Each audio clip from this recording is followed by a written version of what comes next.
Sir ಎಲ್ಲರಿಗೂ ಗೊತ್ತಿರ್ತಕ್ಕಂಥ ವಿಚಾರ. ಇವತ್ತು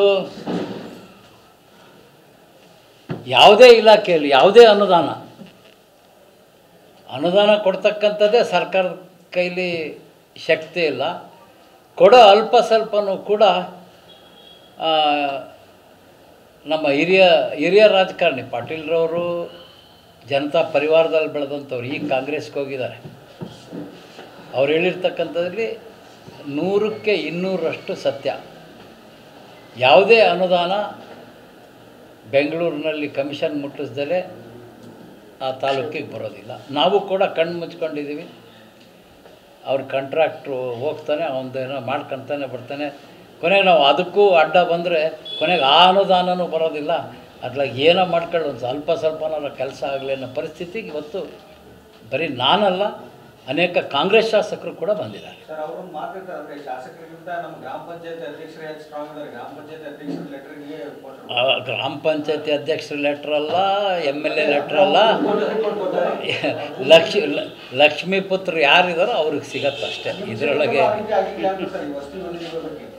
ಏನಂದ್ರೆ ವಸತಿ ನಿವೇಶನ ಕೊಡುವ ವಿಚಾರದಲ್ಲಿ ನಿಮ್ಮ ಕ್ಷೇತ್ರದಲ್ಲೂ ಫಲಾನುಭವಿಗಳಿಂದ ಬಂದೇ ಇಲ್ಲ ರೀ. ಎಲ್ಲಿದೆ ಈಗ? ಬಂದೇ ಇಲ್ಲ.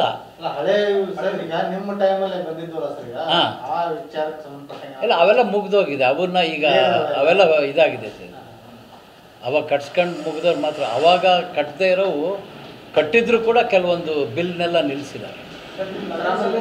ಆಡಳಿತ ವ್ಯವಸ್ಥೆ ಸರಿಯಾಗಿ ಆಗ್ತಲ್ಲ ಸರ್. ಸಿಬ್ಬಂದಿ ಕೊರತೆ ಇರೋದ್ರಿಂದ ಆ ರೀತಿ ಏನಾದರೂ ಸಮಸ್ಯೆ ಆಗ್ತದೆಯಾ ಅಧಿಕಾರಿಗಳು ಅಂತೇಳಿ ನಾನು ಪ್ರಾಮಾಣಿಕವಾಗಿ ಹೇಳ್ತೀನಿ.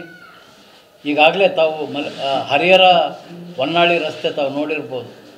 ಅದರ ಪರಿಸ್ಥಿತಿ, ಗ್ರಾಮೀಣ ರಸ್ತೆಗಳು, ಡ್ಯಾಮ್ಗಳು ಗೇಟ್ ರಿಪೇರಿ ಮಾಡೋಕ್ಕೆ ಆಗದೆ ಇರ್ತಕ್ಕಂಥ ಆರ್ಥಿಕ ಅಷ್ಟು ಕುಸಿದಿದೆ. ಅಂದರೆ ಇವತ್ತು ನಾಳೆ ಎಲ್ಲ ರೆವಿನ್ಯೂ ಕಡಿಮೆ ಆದರೆ ಗ್ಯಾರಂಟಿನೂ ಕೊಡೋಕ್ಕಾಗಲ್ಲ ಈ ಸರ್ಕಾರ. ಗ್ಯಾರಂಟಿಯನ್ನು ಕೊಡಬೇಕಾದ್ರೆ ಡ್ಯಾಮ್ಗಳು ಸರಿ ಇರಬೇಕು, ರೈತ ಚೆನ್ನಾಗಿರಬೇಕು, ವಹಿವಾಟು ಆಗಬೇಕು, ಟ್ಯಾಕ್ಸ್ ಸರ್ಕಾರಕ್ಕೆ ಬರಬೇಕು. ಆವಾಗ ಇವ್ರು ಗ್ಯಾರಂಟಿ ಕೊಡ್ಬೋದು. ಇವ್ರು ಮಾಡ್ತಕ್ಕಂಥ ಕೃತ್ಯದಿಂದ ಎಲ್ಲದೂ ನಿಂತೋಗುತ್ತೆ.